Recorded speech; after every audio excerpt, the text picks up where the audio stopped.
Hi, it's Larry, and I haven't done a video in a while. Sorry about that, but I don't think I've ever talked about my Pajero Mini. It's a Kei Car, and it's actually right behind me. And yeah, I've had this for maybe close to a year. And yeah, let me show you around it. I'm gonna flip this over. And yeah, it's a Pajero Mini. It's a Kei Car. It's 660 cc's. This is the VR2 version, and so this one is turbocharged. It has actually right around 64 horsepower. It's a stick. It's a 5-speed, which is actually rare. And it performs great in Colorado. And I already did a video of it with TFL Car Classics. And we took it four-wheel driving, and it performed great. And I've taken it four-wheel driving since. And originally when I bought this car, I drove it, and I wasn't sure if I was going to keep it. And then the snow started in Colorado, and I took it four-wheel driving, and I actually ended up loving it. But I've got too many cars, and I've got like 7 cars now, so I have to get rid of it. So I'm actually going to sell it. And if you're wondering, I'm going to sell it for about probably $7,500. And yeah, it's been great. The tires are actually not your standard tire. They're quite a bit bigger, and they're fairly new. They're Nanking four-wheel drive tires, and they perform great. Typical, you know, four-wheel drive tire in the snow. You know, they work well, but they're a little, you know, wishy-washy compared to a regular snow tire. But for four-wheeling, they work fantastic. And you can see this one has the hood scoop. This is actually a functional hood scoop for the intercooler. So this is a 5-valve per cylinder. 3-cylinder, no, it's a 4-cylinder, 660 cc motor, and it tops off at 64 horsepower, and even here at altitude. So yeah, this one easily cruises on the highway at 65, 70 miles an hour. You know, 75 is no problem for this car at all. And then the boost kicks in around 3,400, I think it is. So it has a kind of a slight lag, and then the boost kicks in. It makes it really fun to drive, especially with the 5-speed. So it's a hoot to drive this car. And you can see here, it's dual overhead cam. It's a twin cam. Intercooler. I don't know if you can see that. It says intercooler, 20 valves per cylinder. This thing rocks. The only issue I've had with auction, and of course it wasn't disclosed, is the rust on top of the roof here. It's actually not so bad. And that was the one thing that, you know, I didn't know about, so it's kind of sad. And then there's a rust here and a little bubble right here, but not really bad. Actually, a lot better than most. The undercarriage is like brand new. I was shocked at how clean it is. I wish I could show you underneath it, but that's the shocking part. It's like brand new. Let me show you inside. So, oops, that's going to be really annoying. Ugh. You can see it's a 5-speed, and it's got a 4-wheel high and a 4-wheel low, and it works great. So you know, and then 2-wheel rear drive when you're driving like, you know, now in the spring when it's not snowing. And it gets around, I'm getting around 37 miles to the gallon combined driving, which is amazing, you know, especially these days with the gas prices so high. I actually stopped driving the Bongo because it's diesel. And, you know, paying $5.50 a gallon compared to $3.75 with this car makes a big difference.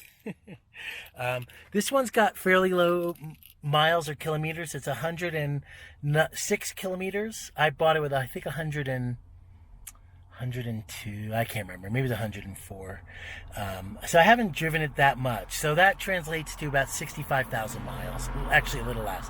Maybe 63,000 miles on it. And then when I got the car, it was a smoker car, so I had to clean the seats, and the driver's seat was quite filthy. But you know, I used a clean vac or a wet vac, and it cleaned out really well. So yeah, and shampooed it, and now it doesn't smell like smoke anymore, amazingly. But it used to smell like an ashtray. So I even had to clean the roof, which is, you know, in good condition too. It has 2 seats in the back. And they fold down. They're pretty narrow, as you can see.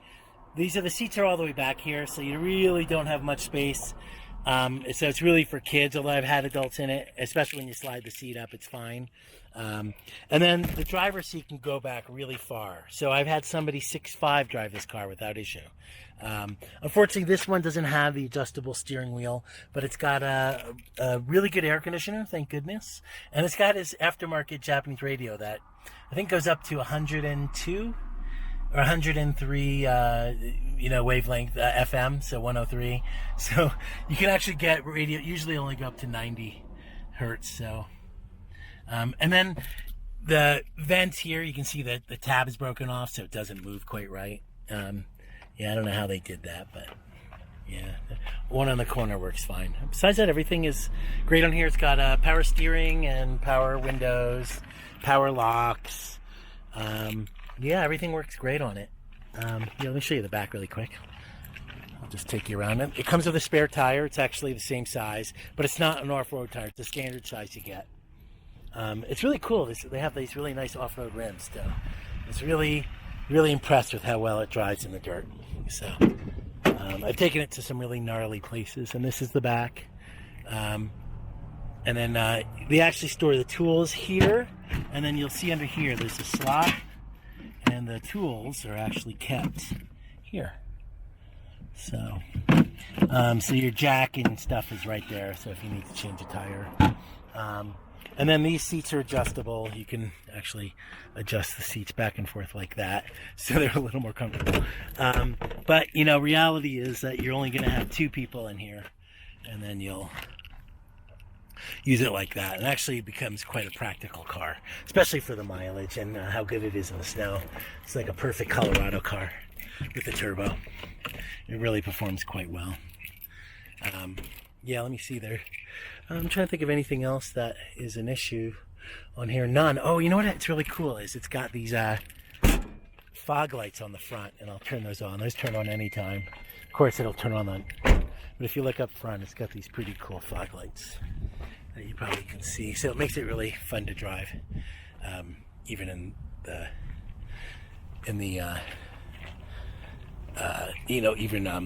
dusk to turn those tires on. So that's kind of cool. Yeah, and let's go take it for a drive. Hi, it's Larry, and then we're actually going to drive the car. The cool thing I didn't show you guys is it's got automatic windows.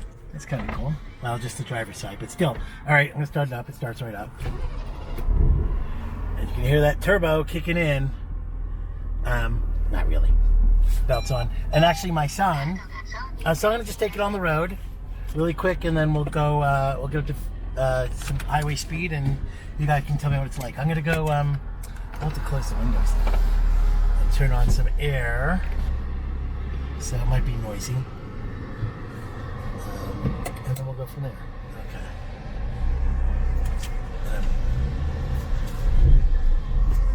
Okay. There you go. So drives easy. It's got power steering, so piece of cake. And it drives like a really contemporary car.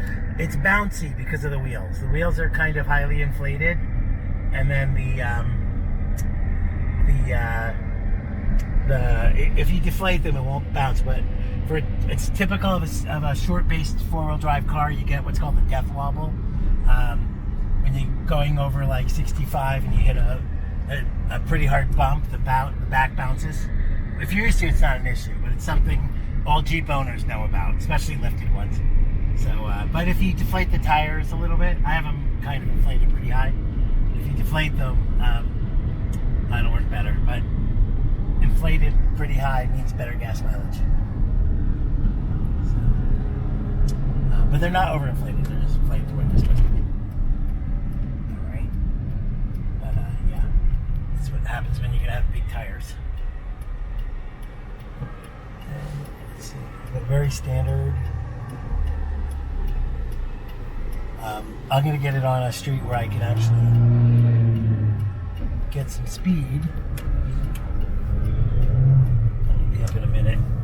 But yeah, the gears work great.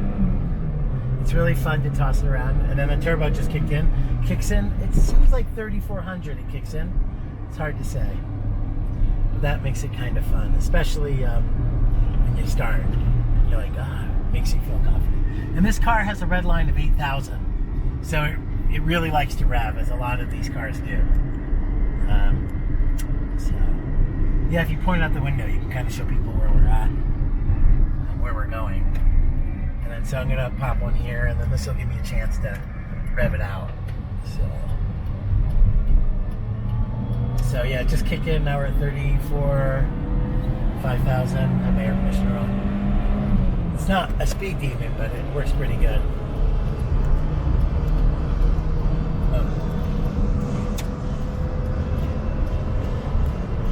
Let's see. Okay. And we're already doing. We're about at 60 miles an hour right now. We're doing about 100 clicks. So, oops. And at 60 miles an hour, we're doing about 5,000 RPM. Let's see, I'll get over here.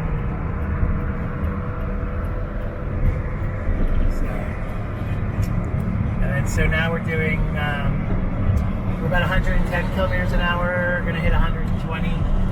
But you can see the car, that's no problem. We're getting wind noise from the rain guards, unfortunately. They make a noise in here.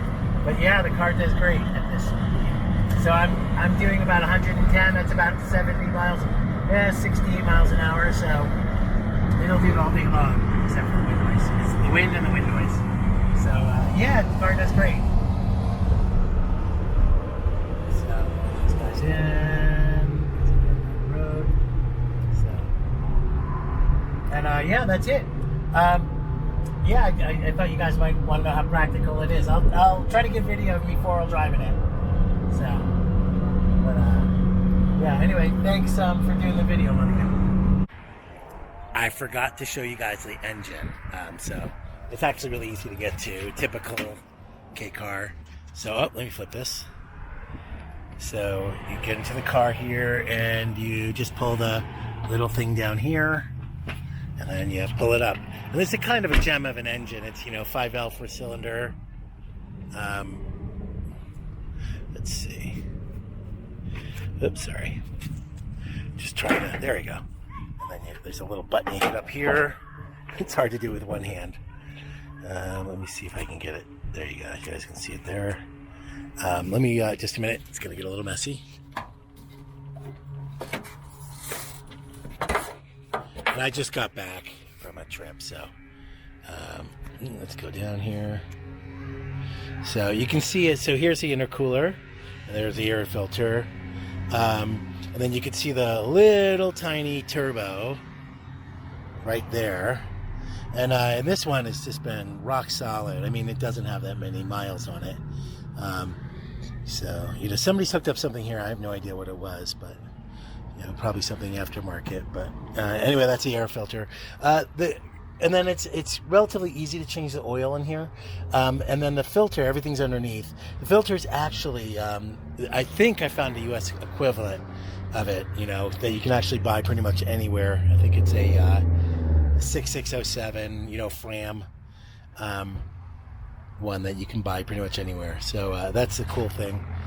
So it's easy to, not an issue to do oil changes and things like that. So, and then radiator, and then the oil cap is right here. So, but yeah, a real gem of an engine. It works. It performs really well. So, but yeah, anyway, thanks for watching.